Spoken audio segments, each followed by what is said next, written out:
Bismillahirrahmanirrahim. Assalamualaikum warahmatullahi wabarakatuh. Di sini saya akan menjelaskan pengertian straight K. Straight K adalah salah satu bentuk penilaian untuk mengetahui scoring pada siswa. Jadi kunci pendamping atau strip K, kunci jawaban pendampingan ini terjadi dari jawaban-jawaban yang benar yang ditulis dalam satu kolom yang lurus dari atas ke bawah.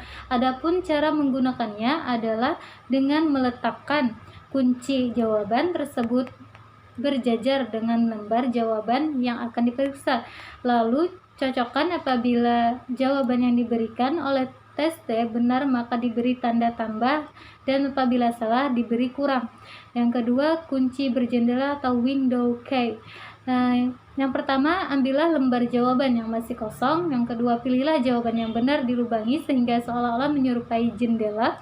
Yang ketiga, lembar jawaban tes T diletakkan di bawah kunci berjendela. Yang keempat, melalui lubang tersebut kita dapat membuat garis vertikal dengan pensil warna sehingga jawaban yang terkena pensil warna tersebut berarti benar dan sebaliknya. Bismillahirrahmanirrahim. C. Kunci sistem tusukan. Pada dasarnya, kunci sistem tusukan adalah sama dengan kunci karbon. Terletak perbedaannya ialah kunci sistem ini untuk jawaban yang benar diberikan tusukan dengan paku atau alat penusuk lainnya, sementara lembar jawaban berada di bawahnya sehingga tusukan tadi menembus lembar jawaban. Yang D. Kunci sistem karbon. Pada kunci jawaban sistem ini, teks diminta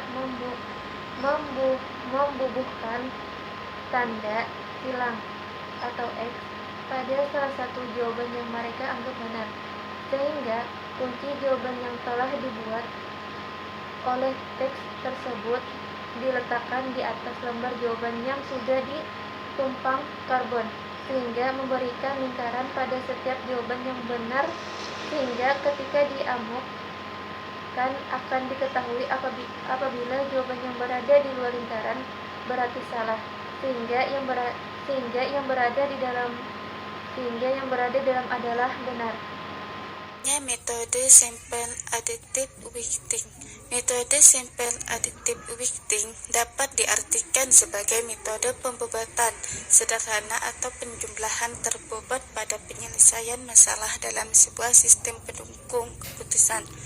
Konsep metode ini adalah dengan mencari ranting kinerja atau skala prioritas pada setiap alternatif di semua atribut. Metode sampel additive weighting membutuhkan proses normalisasi matriks kebutuhan ke suatu skala yang dapat diperbandingkan dengan semua ranting alternatif yang ada. Langkah-langkah metode sampel additive weighting sebagai berikut. 1. Mendefinisikan terlebih dahulu kriteria-kriteria yang akan dijadikan sebagai tolak ukur penyelesaian masalah. 2. Menormalisasi setiap nilai alternatif pada setiap atribut dengan cara menghitung nilai ranting kinerja. 3. Menghitung nilai bobot preferensi pada setiap alternatif. Yang keempat, melakukan perangkaian.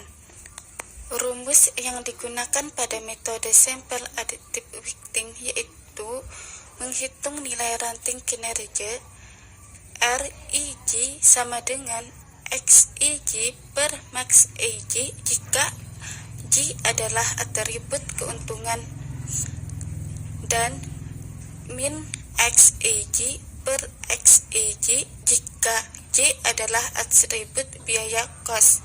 RIG itu ranting kinerja normalisasi, max XIG itu nilai maksimum dari setiap baris dan kolom, dan min XIG nilai minimum dari setiap baris dan kolom. XIG baris dan kolom dari matrik.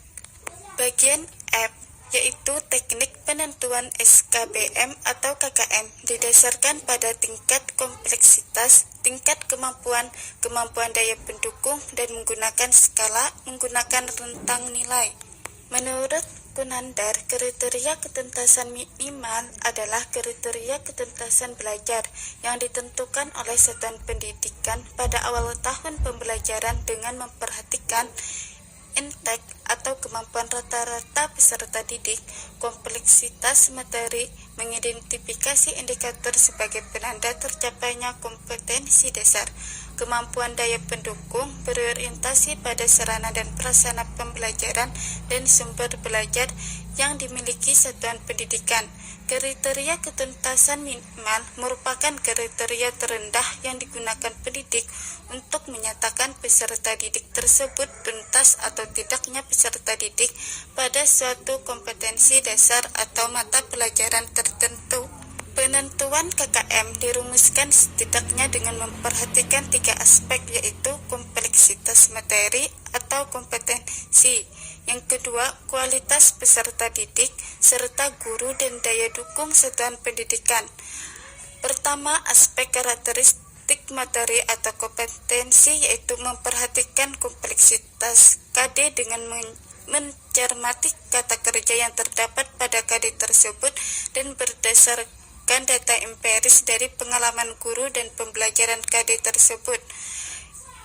Yang kedua, aspek intake, yaitu memperhatikan kualitas peserta didik yang dapat diidentifikasi antara lain berdasarkan hasil ujian nasional pada jenjang sebelumnya dan hasil tes awal yang dilakukan oleh sekolah atau nilai rapot sebelumnya.